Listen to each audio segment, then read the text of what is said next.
Let's make our pantries work for us, so we'll be prepared for whatever comes our way tomorrow. I'm going to be giving you some tips on how to build a Depression era and recession-proof pantry.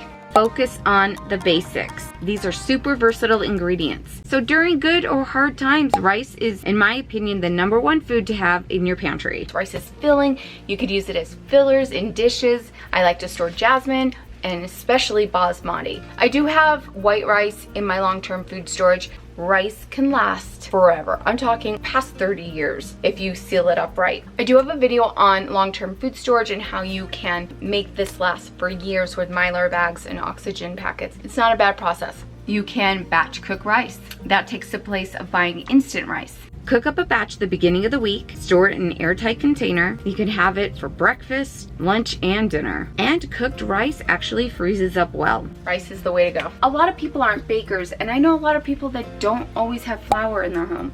You're gonna start wanting to keep some flour on hand. And not just one bag of it. Flour actually has about an 8-month shelf life if it's left in the bags. I have gone up to a year and it was just fine. You can extend the life by putting your flour into Mylar bags with an oxygen absorber. Some say they can last up to 5 years, but if you did it right, let me tell you, you can go 20 years with that flour. One way that I've been recently storing my flour for long-term and even short-term, just to keep it fresh, is using my food saver.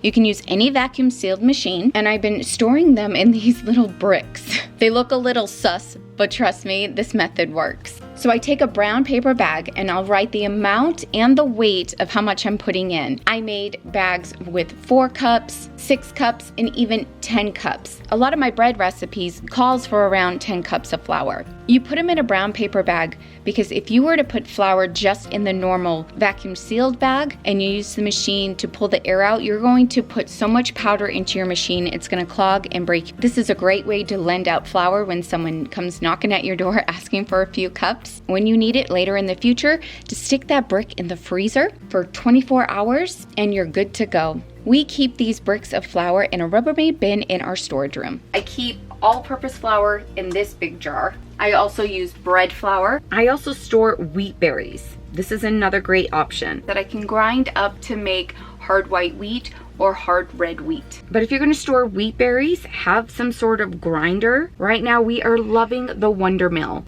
I keep oats. I have quick oats, rolled oats, steel cut oats. Oats are great to have because let's say you ran out of flour, but you have a ton of oats, you can grind that up and use it as flour. Have as much pasta as you can on hand. I get asked a lot, well, what's a long time? I'm talking years past the sell-by date or best by date. You could go 5 to 8 years with pasta. But if you're a little worried, get a vacuum sealed machine, vacuum seal the bag up. But pasta is good for a long time. Let's talk sugar. Have different sugar options in your pantry. In here I keep sugar next to the flour. That way when I'm baking and I need a cup or a half cup really quickly, I could just come in and scoop it up. Try to keep molasses on hand. You can make brown sugar with white sugar and molasses. So this is some brown sugar that I already had opened. Oh, there's my other tablespoon. Ha ha ha. Wow, you can keep bread inside and it keeps your brown sugar super moist. So if you have a bag of brown sugar that is hard, put it in a container with a piece of bread or add a piece of bread to your bag and boom, it's gonna soften up. Sugar lasts years, like 15, 20 years. If it goes hard on you, just take a knife or a fork, chip away at it, you're fine.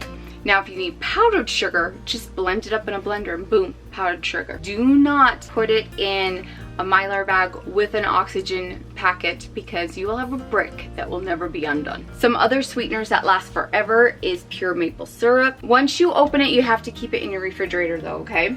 Now, honey. Oh my goodness, honey can last forever. It doesn't go bad. If your honey starts to get hard or crystallized, just heat it in a little bit of warm water, like a pot of water, or put it in the microwave for a few seconds, shake it up, you're good to go. It's been weeks, and look at that. Honey is nectar from the gods.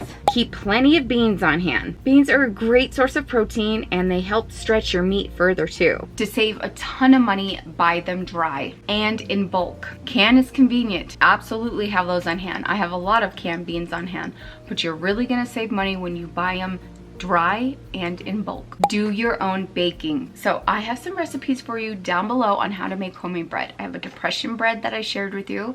I share with you my whole wheat bread, my white bread, and I have a video for you down below on how to make bread in the slow cooker. It's so cool. Even though baking supplies were in short supply, desserts occasionally were on the table during the Great Depression. I do share a couple of Great Depression videos on some really good desserts. I shared with you a wacky cake.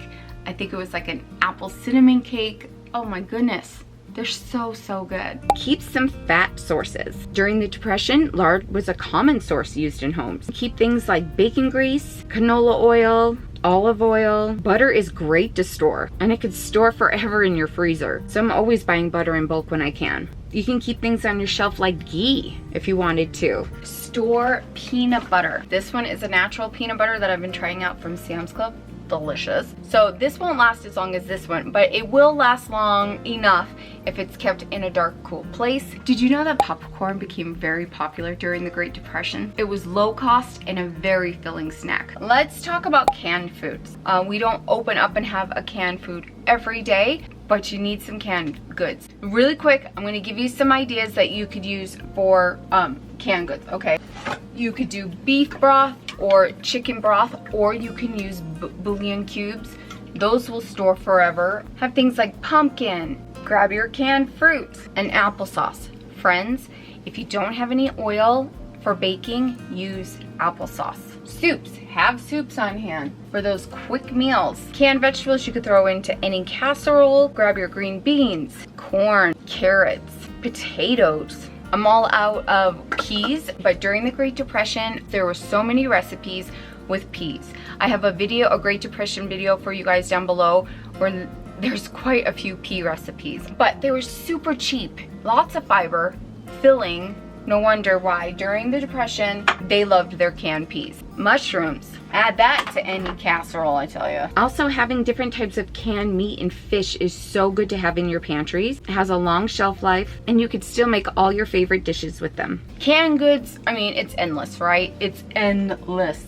Also, when it comes to vegetables, think about dehydrating or freeze drying them. So I do have a dehydrator. I've tried some things in the past. It's always been okay, but right now we are loving freeze drying food. We have freeze dried chicken, broccoli, and it was frozen broccoli. We've done ham.